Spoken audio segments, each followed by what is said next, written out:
5h, 7h. Europe 1, bonjour. Dans 5 minutes, la revue de presse d'Olivier Delagarde. D'abord, la revue de presse internationale nous emmène d'abord en Israël. Bonjour Frédéric Simon. Bonjour. Vous êtes à Jérusalem pour Europe 1. Frédéric, à la une des médias israéliens. C'est une perspective qui semblait hors de portée il y a encore quelques mois qu'évoquent les médias israéliens, celle d'un rapprochement avec la Syrie. Le quotidien Israël Hayom indique que le ministre des Affaires stratégiques, Ron Dermer, s'est rendu à Washington pour y discuter entre autres d'une normalisation des relations avec la Syrie.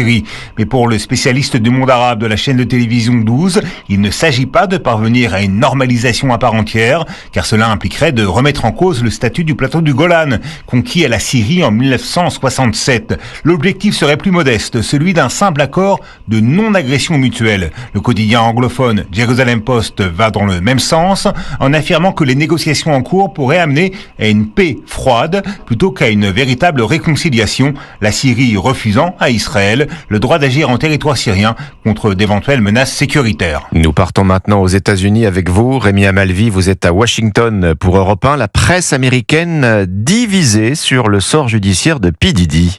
Le rappeur et producteur P. Diddy vient d'être reconnu non coupable de trafic sexuel et d'association de malfaiteurs, mais coupable de transport de personnes à des fins de prostitution, un verdict qui divise la presse américaine. Le New York Post regrette un jugement dramatique qui malgré tout confirme l'aspect violent et coercitif des orgies organisées par P. Diddy, quand le Wall Street Journal salue la stratégie solide de la défense qui a convaincu le jury du caractère inconsistant des témoignages des victimes, des témoignages difficiles selon le Washington Post du fait de leurs détails sordides. Côté télé, Fox News note le coup de poker de la défense qui n'a appelé aucun témoin, une stratégie risquée qui a permis de se concentrer sur les failles des témoignages de l'accusation.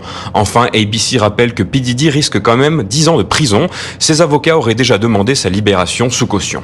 Nous sommes enfin en Espagne ce matin. Nico Salvado, vous êtes à Madrid pour Europe 1. Alors qu'est-ce qui fait la une de la presse espagnole ?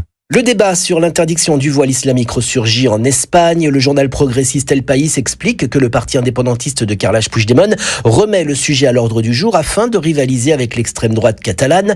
Le journal indépendantiste El Nacional estime quant à lui que Puigdemont souhaite interdire le voile intégral sur l'espace public pour des raisons de sécurité et de dignité féminine, tandis que l'extrême droite le ferait par racisme. Le quotidien conservateur El Mundo relaie le témoignage de 2 enseignantes féministes qui réclament l'interdiction du voile dans les établissements scolaires et évoque l'exemple de la loi française. Enfin, le quotidien El Periódico rappelle qu'une ville espagnole avait déjà tenté l'interdiction en 2013, mais que le tribunal suprême avait annulé le décret. Pour les juges, une commune n'est pas compétente pour restreindre les libertés individuelles. La réforme doit provenir d'une loi nationale, un texte qui n'est pas à l'ordre du jour, selon le gouvernement socialiste. Nico Salvado, correspondant d'Europe 1 en Espagne. C'était votre revue de presse internationale sur Europe 1. Europe 1, bonjour. 5h, 7h. Alexandre Lemaire.